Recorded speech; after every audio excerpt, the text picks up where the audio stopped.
Hello friends, welcome to খেল দুনিয়া। Durand কাপের প্রথম ম্যাচেই জয় দিয়ে অভিযান শুরু করলো মোহনবাগান। ডাউনটাউন হিরোজকে 1-0 গোলের ব্যবধানে হারালো মোহনবাগান।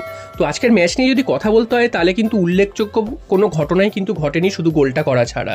মোহনবাগান সারা ম্যাচেই কিন্তু প্রায় খুঁড়িয়ে গেছে বলা যায়, এবং কিছু বিক্ষিপ্ত আক্রমণ করেছে, তবে সেই আক্রমণগুলো মোহনবাগান সুলভ নয়। এবং মোহনবাগানের যে দল বা মোহনবাগানের যে নাম, সেই অনুযায়ী মোহনবাগান আজকেরও খেলতে পারেনি।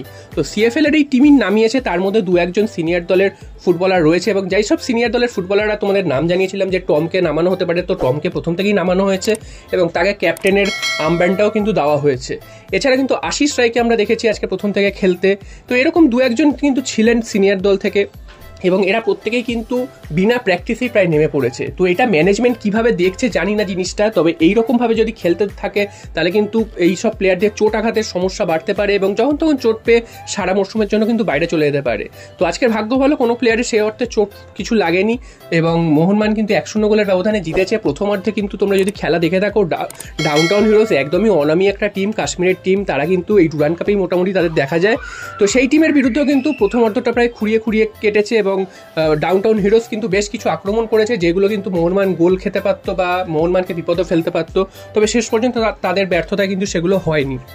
উল্টো দিকে মোহনবাগানের বলার মতন কোনো আক্রমণই প্রায় ছিল না, দু একটা বিক্ষিপ্ত আক্রমণ এবং শট অন টার্গেটও প্রায় নেই বললেই চলে। হাফ টাইম কিন্তু গোললেসভাবেই শেষ হয়, এবং হাফ টাইমের পর থেকে কিন্তু ডাউনটাউন হিরোজ আক্রমণ বাড়ায়, এবং সেই সময় কিন্তু বেশ কিছু গোলের সুযোগ তারা পেয়েছিল এবং গোল লাইন সেভ করেছে, এরকমও ঘটনা ঘটেছে। উল্টো দিকে মোহনবাগানও পেয়েছিল, তবে মোহনবাগানেরগুলোও কিন্তু তারা কাজে লাগাতে ব্যর্থ হয়, এবং একেবারে শেষের দিকে এসে কিন্তু মোহনবাগান একমাত্র গোলটি পায়, সেটা কিন্তু সুহেল আহমেদ ভাট করে। তো সুহেল আহমেদ ভাটকে যেভাবে বলটা বাড়ানো হয়েছে সেখান থেকে গোল করা ছাড়া কিন্তু আর উপায় ছিল না।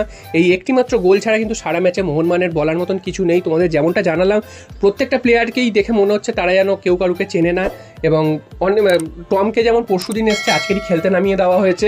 তো এরকম পাড়ার ফুটবলে জেনারেলি দেখা যায়। তো এইগুলো ম্যানেজমেন্টের ভাবা উচিত। এইভাবে যদি চলতে থাকে 100 কোটি টাকা 200 কোটি টাকার টিম করে কোনো লাভ নেই। এরকম একটা আনপ্রফেশনালভাবে খেলা হচ্ছে, এবং ডুরান্ড কাপের মতন সর্বভারতীয় একটা টুর্নামেন্টে যেরকম খুশি একটা দল নামিয়ে দিচ্ছে, তো কোনো প্র্যাকটিস নেই, কোনো বোঝাপড়া নেই, কিছু নেই। এরকমভাবে যদি চলতে থাকে তাহলে কিন্তু মোহনবাগানেরই ক্ষতি, সে যত টাকারই টিম করুক না কেন। দেখা যাক সেকেন্ড ম্যাচে মোহনবাগান কী করে। তবে আজকের ম্যাচটা জিতে যাওয়ায় 3 পয়েন্ট পাওয়ায় কিন্তু সেকেন্ড ম্যাচে অক্সিজেন পাবে। যদি আজকের ম্যাচ থেকে পয়েন্ট খোয়াতো তাহলে কিন্তু মোহনবাগান চাপে পড়ে যেত, কারণ গ্রুপ থেকে মোটামুটি একটি করে দলই যাবে, এবং সেরা দুটো রানার্স আপ দল কিন্তু যাবে, যেটা মোহনবাগান কিন্তু গত বড় সমস্যায় পড়তে বেঁচে গেছিলো। একটুর জন্য তারা কিন্তু নেক্সট রাউন্ডে যায় এবং তারপর কিন্তু চ্যাম্পিয়ন হয়। তবে